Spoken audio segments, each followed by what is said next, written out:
제가 라오스에서 다녀올 때에 목에 좀 목감기가 걸린 상태에서 들어왔는데 다행히 이제 병원 치료를 좀 받고 약을 먹으니까 많이 호전됐습니다. 물론 내일 새벽에 가봐야 또 어떤 목소리가 나올지 모르겠지만 기도해 주셔서 너무나 감사합니다. 제가 어딜 다녀오면 목감기가 걸리는 것 같아요. 참 두렵습니다. 자꾸 이제 목이 쉬고 자꾸 감기가 걸리고 다른 데는 안 걸리는데 꼭 이 후두염처럼 목감기가 와서 걱정이 많이 됩니다. 항상 저를 위해서 염려해 주시고 기도해 주시는 분들 너무나 감사합니다. 사랑합니다. 축복해요. 오늘 말씀을 통해서 우리 2024년 10월부터 시작했던 창세기 강해를 마무리합니다. 이 보니까 2025년에 시작했나 했더니 2024년 10월에 시작했더라고요. 이거 참 제가 부임하고 나서 얼마 되지 않아서 이 창세기를 시작했는데요. 드디어 오늘 대단원의 막을 내리게 되었습니다. 하나님의 창조의 역사로부터 시작된 창세기는 그의 백성들인 아브라함을 부르시면서 태동하기 시작했고 그의 아들 이삭과 야곱에 걸쳐 아브라함의 후손들을 가나안에 어떻게 살게 하셨는지를 보여주었습니다. 그리고 마지막 오늘 창세기 50장 말씀을 통해서 마지막 족장 야곱의 죽음과 요셉의 죽음까지를 기록해 놓으면서 창세기가 마무리됩니다. 세상을 창조하시고 인간의 역사를 만드신 분, 그리고 타락한 자들을 회복시켜 다시 자신의 약속 안으로 부르시는 분, 그분이 바로 우리를 구원하시는 위대하신 하나님이십니다. 하나님께서는 역사의 시작점이며 역사 그 자체이심을 보여주고 있는 책이 창세기입니다. 그런 하나님을 보여주는 그 성경 창세기 이제 마무리하려고 합니다. 우리는 오늘 창세기 마지막 족장인 야곱의 장례와 요셉의 죽음을 끝으로 마무리할 것입니다. 오늘 본문은 원래 1절부터 시작이 되는데요. 간편하게 15절부터 읽었습니다. 1절부터 3절까지 말씀을 다 같이 한번 읽겠습니다. 1절부터 3절입니다. 시작. 요셉이 그의 아버지 얼굴에 굽으려 울며 입맞추고 그 수종들은 의원에게 명하여 아버지 몸을 향으로 처리하게 하며 의원이 이스라엘에게 그대로 하되 40일이 걸렸으니 향으로 처리하는 데는 이 날수가 걸림이며 애굽 사람들은 70일 동안 그를 위하여 곡하였더라. 아멘. 이는 야곱의 장례가 얼마나 성대하고 위대하게 치러졌는지를 자세히 보여주는 문장입니다. 2절 말씀에 보니까 야곱의 시신을 수종드는 전문 의원이 있었다라고 말합니다. 시신을 처리하는 전문가, 장례 지도사가 있었다 이 말이죠. 옛날에 우리 장례 지도사가 들어오기 전까지는 이거 목사님들이 다 장례를 치렀어요. 이것 때문에 목회자 안 하려고 사람들이 얼마나 많이 했는지 몰라요. 그래서 저 장례 치르는 것이 너무나 힘든 일이고 저 또한 제가 목사 되기 전에 전도사 시대에 이 장례라는 것이 장례 지도사가 그때가 막 도입하던 때예요. 그러니까 시골에서는 목사님들이 다 장례를 치르 염을하고 닦아내고 다 해서 장례를 다 치르셨어요. 그러한 모습을 보면서 누가 목회자가 되고 싶겠습니까? 한마디로 세상적인 생각을 가지고 있으면 목회자가 될 수가 없어요. 우리 원로 목사님의 위대한 점이 바로 거기입니다. 원로 목사님 때까지는 원로 목사님 다 하셨어요. 그런데 제가 딱 등장할 때 세상의 문명을 하나님께서 다 조성하시고 그 조성된 전문직 가운데 장례 지도사가 딱 등장하여서 제가 할 수 없는 일처리를 신속하고 아주 빠르고 정확하게 그렇게 일처리해 주시는 모습을 보고 하나님 역시 살아계시다라는 사실을 죄송하지만 알게 됐습니다. 그런데 수천 년 전부터 장례 지도사가 있었다 이 말입니다. 애굽의 장례 지도사는 어떤 사람들이에요? 미라 만드는 사람들이에요. 근데 미라를 아무나 만들어 주는 것은 아니에요. 한마디로 왕족과 귀족들만 미라를 만들었던 거예요. 그런데 지금 이 미라를 만드는 이 작업을 정확하게 성경학자들은 이것이 미라다 모래다 이렇게 정확하게 판단을 할 수는 없지만 40일 동안 이렇게 향료를 하는 것을 보아서 미라 작업을 이야기를 하는 거예요. 한마디로 지금 총리 대신 죽은 것처럼 그렇게 대우하고 있다는 사실을 보여주고 있는 것이죠. 마치 왕이 죽은 것처럼, 마치 애굽의 총리가 죽은 것처럼 성대하고 위대하게 40일 동안 그 몸을 향으로 처리했다 이렇게 말합니다. 어떻게 하면 40일 동안 처리하는지 우리는 잘 알지 못하지만 그 당시 고대 장례 치르는 방법을 통해서 40일 동안 정성을 들여서 만들어냈다 이 말이에요. 자, 그리고 나서 3절 보니까 40일이 걸렸으니 향으로 처리하는 데는 이 날수가 걸렸으며 애굽 사람은 70일 동안 그를 위하여 곡하였다라고 말합니다. 한마디로 이 40일 더하기 70, 110일이지 않습니까? 정확히 110일인지 아닌지는 몰라요. 그런데 우리가 계산할 때 이 곡하는 것은 이 사람이 죽은 후부터 곡하기 시작할 것이잖아요. 그러니까 대체적으로 총 장례를 치르는 날수는 70일이 되었다 이렇게 평가할 수 있는 것이죠. 아주 성대하게 치러졌습니다. 4절 5절 말씀 다 같이 읽겠습니다. 4절 5절 시작. 곡하는 기한이 지남에 요셉이 바로의 궁에 말하여 다시 스톱. 자, 시작. 곡하는 기한이 지남에 요셉이 바로의 궁에 말하여 이르되 내가 너에게 은혜를 입었으면 원하건대 바로의 귀에 알기를 우리 아버지가 나로 맹세하게 하여 이르되 내가 죽거든 가나안 땅에 내가 파놓은 묘실에 나를 장사하라 하였나니 나로 올라가서 아버지를 장사하게 하소서. 내가 다시 오리이다 하라 하였더니. 아멘.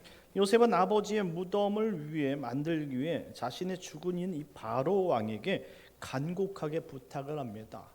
원래 이 애굽의 총리가 그 지경을 넘어가는 것은 쉽지 않습니다. 왜냐하면 애굽을 넘어가는 것은 전쟁을 선포하는 것과 동일하기도 하지만 아주 애굽이 위험에 처해지는 상황이 벌어지기 때문입니다. 그럼에도 지금 이 아버지의 슬픔으로 인해서 특별히 아버지의 마지막 유언이었던 아버지를 묻는 그 장소만큼은 정말로 참된 양해를 구하고 싶었다는 것이죠. 그래서 결과적으로 이 바로가 그것을 승인하고 그래서 이 요셉이 아버지의 이 정성스럽게 산 미라의 시신을 가지고 아버지가 원했던 가나안 땅으로 진입하기를 원했습니다. 자, 이에 바로 왕은 허락했고 모든 신하가 함께 대동하는 이 가나안까지 행하는 이 웅장한 장례 행렬이 등장하기 시작합니다. 8절 말씀에 보니까 요셉의 온 집과 그의 형제들과 그의 아버지 집이 그와 함께 올라가고 그들의 어린 아이들과 양떼와 소떼만 고센 땅에 남겼더라. 한마디로 아이들만 빼고 모든 식솔들이 함께 올라갔다 이렇게 표현하고 있습니다. 9절 말씀 다 같이 읽겠습니다. 9절입니다. 시작. 병거와 기병이 요셉을 따라 올라가니 그때가 심히 컸더라. 아멘. 자, 이것이 식솔들만 올라간 것도 아니에요. 그때 모든 신하가 함께 이동했고 병거와 기병이 요셉을 따라 올라갔다라고 말해요. 병거와 기병은 뭡니까? 이 전차 부대가 함께 특수 군단이 함께 올라갔다 이 말이에요. 한마디로 나라를 지켜야 될 이 군대가 지금 야곱의 장례 치르는데 동원됐다라는 말이에요. 이것은 왕이 죽은 것처럼 성대한 규모의 장례식을 의미하는 거예요. 한마디로 그 권세가 지금 이 장례를 따라서 가나안으로 지금 집중되고 있다는 것을 보여주고 있는 것이죠. 자, 이를 목격한 이집트 사람들은 이 요셉의 아버지 야곱의 장례를 어떻게 생각했을까요? 또한 가나안 땅의 주민들은 이처럼 성대하게 밀고 들어온 이 장례의 행렬을 보고 무엇이라고 생각했을까요? 이들은 분명히 인과응보의 사상을 갖고 있기 때문에 참 귀하게 살았다라고 평가할 겁니다. 얼마나 귀한 분 자제집에 그리고 얼마나 권력과 얼마나 귀한 일을 했으면 이것이 성대하게 장례를 치러줄 것인가 라는 것을 생각했겠지요. 여기서 우리는 한 가지를 살펴볼 수 있어요. 기독교인의 장례는 어떤 의미를 가지고 있는가? 인간들이 볼 때에, 세상 사람들이 볼 때에. 자, 장례식장에서 우리 기독교인들은 비록 슬픔 때문에 울기도 하지만 찬송을 부르는 유일한 그런 장례 문화를 가지고 있어요. 어디 누가 부모의 장례를 치르는데 찬송을 부릅니까? 유교적인 입장에서는 이건 말도 안 되는 거예요. 이것은 배은망덕한 그런 나쁜 자식들의 행위가 되어지는 것이죠. 그런데 기독교인들은 장례식장에서 천국에서 다시 만나보자 찬송을 외치고 나 같은 죄인 살리신 하나님께 감사와 찬송을 영광을 돌리고, 거기에다가 평상시에 부모님께서 부르셨던 그 찬송을 부르면서 장례 절차를 천국 환송 예배로 이렇게 인식합니다. 어느 세상 사람들이 장례를 치르는데 그런 숙연한 장소에서 찬송을 부르면서 그렇게 기쁘게 보내드릴 수 있느냐 이 말입니다. 유교적 배경에서는 절대 있을 수 없는 일이다 이 말. 오직 하나님 나라를 살아가는, 죽지 않고 저 영원을 살아가는 하나님의 자녀들만이 할 수 있는 아름다운 행위가 된다라는 말이에요. 자, 세상 사람들은 아마 이 모든 장례 행렬을 볼 때에 참 놀랍다라고 생각할 겁니다. 그런데 실질적으로 성도의 죽음은 더 위대하다라는 것을 꼭 기억했으면 좋겠어요. 이 세상 사람들은 꿈꿀 수도 없는 가장 성대하고 아름답고 그리고 영광스러움에 들어가는 아름다운 절차가 바로 장례라는 사실이에요. 그러니 우리는 지금 오늘 이 야곱의 성대한 장례를 통해서 정말로 마지막 하나님의 백성들이 하나님 나라에 들어가는 것이 이것보다 더 화려하다는 사실을 기억하시기 바랍니다. 하나님이 여러분들을 부르실 때 이와 같이 천사를 대동하고 그리고 이와 같이 정말로 화려하게 여러분을 맞이해 주는 줄 믿으시기 바랍니다. 그러니 이와 같은 우리가 얼마나 큰 직분을 가지고 있고 우리가 얼마나 아름다운 인생을 살고 얼마나 영광스러운 권위가 있는지를 꼭 여러분들이 생각하셔야 되는 거예요. 그러니 우리는 이 땅에서만 그냥 사는 것이 아니라 우리가 죽음 이후에도 하나님께서 우리를 그렇게 기억해 주신다라는 말씀입니다. 그리고 가나안에 도착한 이 요셉이 아버지를 위해 7일 동안 애곡합니다. 시신을 야곱의 소원대로 가나안 땅 막벨라밧 굴에 장사하였고 그리고 7일 동안 아버지를 위해서 울기 시작하죠. 이제 7일이 지난 후 야곱의 장례가 다 마쳤습니다. 15절 말씀입니다. 시작. 요셉의 형제들이 그들의 아버지가 죽었음을 보고 말하되 요셉이 혹시 우리를 미워하여 우리가 그에게 행한 모든 악을 다 갚지나 아니할까 하고. 아멘. 장례 가운데서도 그 마음속에 편안함을 누릴 수 없었던 사람들이 있어요. 누구냐면 바로 요셉을 그때 팔아서 죽이려고 했던 형제들이라는 것이죠. 그들은 이 장례가 너무나 불편했던 거예요. 아버지가 돌아가신 것은 둘째치고 장례가 끝난 후에 우리들은 어떻게 될 것인가 라는 생각에 밤을 잠을 못 이뤘던 것이죠. 원래 그런 말이 있지 않습니까? 옛말에 맞은 사람은 두 발 다리를 뻗고 자지만 때린 사람은 다리를 오므리고 잔다라는 그런 말이 있어요. 한마디로 죄를 짓고는 편안하게 못 산다라는 의미죠. 16절 말씀에 보니까 형제들은 요셉에게 이야기합니다. 당신의 아버지가 돌아가시기 전에 하신 그 17절 말씀을 꼭 기억했으면 좋겠다라는 17절 말씀. 우리 다 같이 17절 말씀이 뭔지 한번 읽어보도록 하겠습니다. 시작. 너희는 이같이 요셉에게 이르라. 내 형들이 내게 악을 행하였을지라도 이제 바라건대 그들의 허물과 죄를 용서라 하셨나니 당신 아버지의 하나님의 종들인 우리 죄를 이제 용서하소서 하매 요셉이 그들이 하는 말을 들을 때 울었더라. 아멘. 이게 지금 무슨 말인 줄 알겠죠? 지금 장례가 다 끝마치고 나서 아직 요셉의 마음에 슬픔이 가시기 전에 지금 이 형제들이 다 찾아와서 그런 얘기를 하는 거예요. 반드시 기억해야 되는, 아버지가 살아생전에 무슨 말을 했는지 요셉 당신을 기억해야 한다 이 말이에요. 이제 요셉이라고 이름을 부를 수가 없어요. 왜냐하면 그는 이미 신분적으로 자신들과 너무나 차이가 나기 때문에 요셉이라고 부르지 못합니다. 오늘 본문에 보니까 당신 아버지가 하신 이야기, 당신이라고 사람을 존칭을 존대하고 있다는 사실을 볼 수가 있어요. 아버지가 죽으니까 자신의 그늘막이 사라지는 거예요.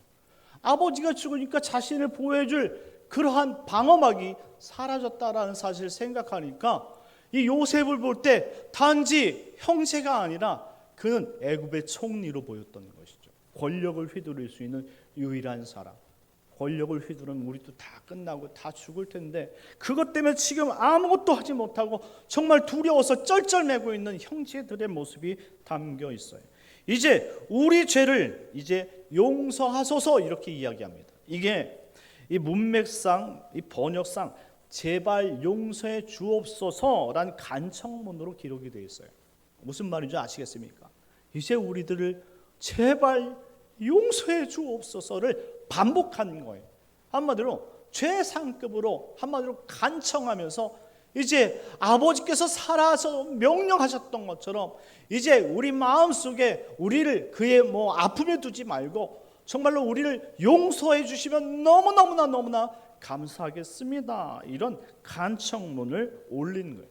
이 이야기를 들었던 요셉은 12아들 가운데 몇 번째? 11번째. 그러면 다 형들이잖아요. 그 형들이 다 자신들한테 찾아와서 이와 같은 모습을 보였을 때 마음이 편했겠느냐 이 말이죠. 그래서 울었더라라고 표현하고 있는 것입니다. 너무나 안타까운 일이에요. 분명히 그 형들한테도 자신이 이제 변화됐기 때문에 다 용서했다라고 말했는데 형들은 그것을 고지고대로 듣지 않았다라는 말이에요. 한마디로 지금 아버지가 살아계시니까 그렇게 말하는 거겠지라고 들었던 거예요. 하지만 아버지가 없으니까 이제 본색을 드러내겠지 이런 생각의 형제들이 있다 이 말입니다. 21절 말씀 다 같이 읽겠습니다. 시작. 당신들은 두려워하지 마소서. 내가 당신들과 당신들의 자녀를 기르리이다 하고 그들을 간곡한 말로 위로하였더라. 아멘. 요셉은 이야기합니다. 당신들은 두려워하지 마소서. 내가 당신들과 당신들의 자녀까지도 다 기를 것입니다 라고 말합니다. 한마디로 요셉은 변화된 사람이에요. 요셉은 그의 형제들까지, 형들은 자신을 그렇게 죽일 듯 그렇게 괄시하고 못된 짓을 했지만 자신은 이제 하나님께서 미리 준 그 크신 은혜로 말미암아 이제 형제들에게 은혜를 베풀 마음을 가지게 되었다라는 거예요. 그러니 간곡한 말로 위로하였다라는 말은 진짜라는 사실을 말해주고 있습니다. 이제 요셉은 이 본문 말씀을 통해서 이스라엘의 백성을 보호하는 예수 그리스도의 그림자로 등장하게 됩니다. 성경에 이 야곱이 죽고 나서 요셉은 바로 하나님의 백성을 보호하는 보호자로 등장하는 거예요. 그러니 예수 그리스도의 모델론이 되는 것이죠. 이처럼 요셉은 이제 요셉 안에 있는 사람들을 애굽에서 보호합니다. 누가 올 때까지 보호합니까? 모세가 등장할 때까지. 기가 막힙니다. 그래서 약 430년간을 애굽에서 보호하게 되는 거예요. 그리고 때가 참에 그리고 모세가 등장하는 것이고 그 모세가 출애굽을 시키는 것이죠. 그럼 여기서 나온 이 모세 역시 예수님의 그림자, 상징론으로 들어오는 것이죠. 힘들고 어려울 때 요셉이 이스라엘 백성들을 보호해 준 것처럼 우리가 애굽에 사는 광야에 살고 있는 이때에 하나님께서는 그리스도를 통해서 우리를 보호해 주신다는 약속을 여전히 보여주고 계시는 거예요. 자, 그러니 분명히 요셉이 죽으면 그의 힘도 사라지기 때문에 이스라엘 백성들이 괄시를 받고 애굽에서 쫓겨나야 되는데 모세가 등장할 때까지 요셉이 비록 죽었지만 그 사이까지도 하나님께서 보호해 주셨다는 사실을 알 수 있어요. 그러니 지금 우리 험난한 시대를 살아가는 우리 광야 시대를 살아가는 우리들 역시 하나님께서 우리가 어떤 삶을 살든지 우리가 믿음 안에 있으면 하나님께서 우리를 보호해 주시는 줄 믿으시기 바랍니다. 그와 같은 모델을 지금 보여주시는 거예요. 그리고 이제 시간이 흘러서 요셉의 나이가 110세가 됩니다. 그리고 나서 하나님께서 그를 부르셨죠. 이제 요셉이 110세가 되어 죽는 거예요. 자, 그리고 요셉은 마지막 자신의 유언을 자손들에게 설명합니다. 자, 25절 말씀 다 같이 읽겠습니다. 25절입니다. 시작. 요셉이 또 이스라엘 자손에게 맹세시켜 이르기를 하나님이 반드시 당신들을 돌보시리니 당신들은 여기서 내 해골을 메고 올라가겠다 하라 하였더라. 아멘. 이게 무슨 말이냐? 요셉의 마지막 죽고 그리고 하나님께서 이스라엘 백성들을 약속의 땅으로 다시 데리고 갈 것을 보았다라는 말이에요. 그때에 내 해골을 이 땅에 묻지 말고 내 해골을 데리고 가나안까지 가달라라는 부탁이에요. 이건 참 먼 미래에 하나님 나라가 이루어질 것이다 라는 부활의 소망을 가지고 있다라는 말이죠. 이 약속이 출애굽기 13장 19절 말씀에 이루어지게 됩니다. 모세가 이 애굽에서 탈출할 때에 바로 이 요셉의 그 시신, 그 뼈, 해골을 들고 세겜 땅으로 옮겨지는 것을 보게 하는 것이죠. 하나님의 약속 안에 있는 사람들은 죽어있던지 살아있던지 예수 안에서 반드시 응답되어지는 역사를 경험하게 된다는 것을 보여주고 있는 것입니다. 그리고 나서 이제 요셉이 하나님의 부름을 받음으로 말미암아 족장의 시대가 마무리 지어되고 그 다음에 창세기가 대단원의 막을 내리게 됩니다. 자, 사랑하는 성도 여러분, 오늘 이제 창세기가 마무리가 되죠. 하나님은 아무것도 아니었던 갈대아 우르 사람 아브라함을 부르시고 믿는 자의 조상으로 만들어 주셨습니다. 그리고 21세기가 지나서 그리고 우리에게 아무것도 아닌 우리를 부르셔서 여전히 믿는 자의 조상으로 부르셨다는 사실은 동일하다는 것을 꼭 기억했으면 좋겠어요. 방법이 동일해요. 아브라함이 아무것도 아니었잖아요. 우상 만드는 사람이었는데 그를 부르시고 약속의 땅까지 오게 하셨어요.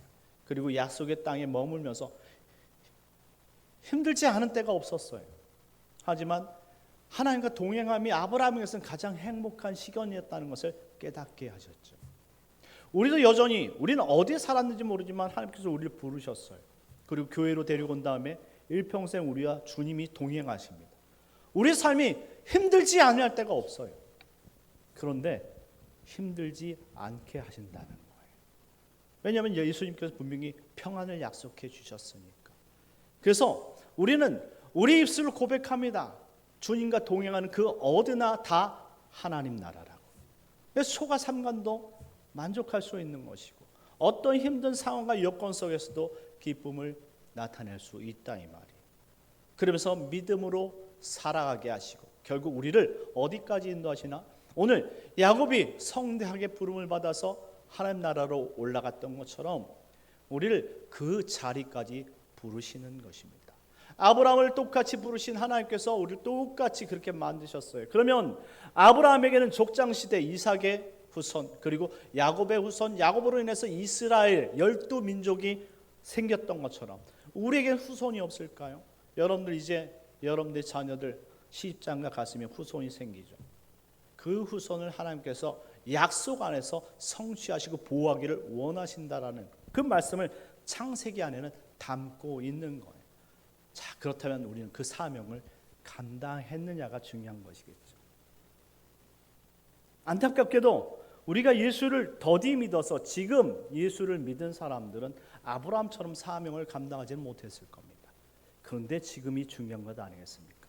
지금 내가 예수를 믿는 것이 가장 중요한 것이고 그 믿음으로 우리 자녀들을 위해서 기도하는 것이 중요한 거예요. 어떻게 해서든지 우리는 이 땅을 광야를 통과하고 하나님께서 약속한 가나안 땅에 들어갈 때에 우리 자녀를 가나안으로 이끌고 들어가면 되는 거잖아요. 아직 시간이 우리에게 남아있어요. 그러니 여러분들 아직 믿지 않는 여러분 자녀를 위해서 죽어라 기도하셔야 돼요. 그게 여러분의 사명입니다. 그리고 여러분의 자녀가 일찍부터 예수를 믿었어요. 그러면 어떻게 합니까? 그러면 처음 믿은 사람과 나중에 믿은 사람처럼 시간이 변했음에도 불구하고 지나가고 그리고 수십 년이 지나갔음에도 불구하고 여전히 초신자처럼 만들어야겠습니까? 이게 바로 시간을 버리는 거예요. 야곱이 결국 이 야복강에서 주님을 만나서 새로운 인생으로 이스라엘이라는 민족의 이름을 가졌듯이 여러분들이 자녀를 정말로 하나님의 백성으로 변화시켜야 되고 성숙한 자녀로 만들어가야 된다는 사실, 그것이 사명으로 존재하는 거예요. 인생이라는 그 시간을 볼 때에 그 인생을 허비하지 않도록 여러분들은 최선을 다해서 자녀들에게 예수 믿는 길을 가르쳐야 될 것이고 그리고 예수 믿는 것이 얼마나 아름답고 멋진 인생인지를 여러분들이 설명해 좀 보여줘야 돼요. 그리고 결국 여러분들이 먼저 하나님의 부름을 받을 때 요셉이 야곱을 통해서 하나님 나라가 이와 같이 웅장하다는 사실을 보게 된 것처럼 여러분의 자녀들이 여러분이 하나님의 품에 안길 때에 찬송으로 부름받고 정말 영광 속에서 하나님 나라에 들어가는 그 장래를 임할 수 있도록 여러분들이 보여줘야 되는 그 삶의 숙제가 있는 줄 믿으시기 바랍니다. 이와 같은 삶을 기도로 이루십시오. 이와 같은 삶을 믿음으로 이루어 가십시오. 지금은 모든 세대가 말씀이 없어서 정말 어떻게 살아가야 될지 모르는 방황하는 시대입니다. 그런데 우리에게 말씀을 주신 이유가 무엇입니까? 예수 닮게 하기 위해서 주신 것 아니겠습니까? 이와 같은 삶을 우리에게도 여전히 허락하시고 승낙하신 하나님이 존재한다는 사실을 보여주신 것 아니냐 이 말입니다. 그러니 믿음으로 말씀을 가르치시고 기도로 그의 영적인 능력을 더해서 그 자녀들이 정말로 아름다운 행복한 인생의 길을 바로 설 수 있도록 여러분들이 친히 본이 되어 주시고 그들을 위해 친히 기도하는 정말로 믿음의 정말로 리더가 되는 그런 성도님들 되시길 예수님의 이름으로 축원합니다. 우리 다 같이 기도합시다. 기도할 때 하나님 우리 자녀들을 위해서 기도합시다. 우리 모든 자녀가 요셉과 같기를 소망합니다. 하나님의 언약을 부여잡고 믿음으로 살았던 백성들 되길 소망합니다. 하나님 정말로 예수를 믿은 지는 정말로 수십 년인데 여전히 초신자처럼 살아가는 자녀들이 되지 않게 하시고 우리 또한 더 성숙하고 변화되어서 하나님께 영광을 돌릴 수 있는 믿음의 부모들 되게 하여 주옵소서. 우리 주여 먼저 기도하겠습니다. 주여 하나님 아버지 하나님 우리가 충만케 하여 주옵소서. 주님께서 은혜를 베풀어 주시지 않으면 아무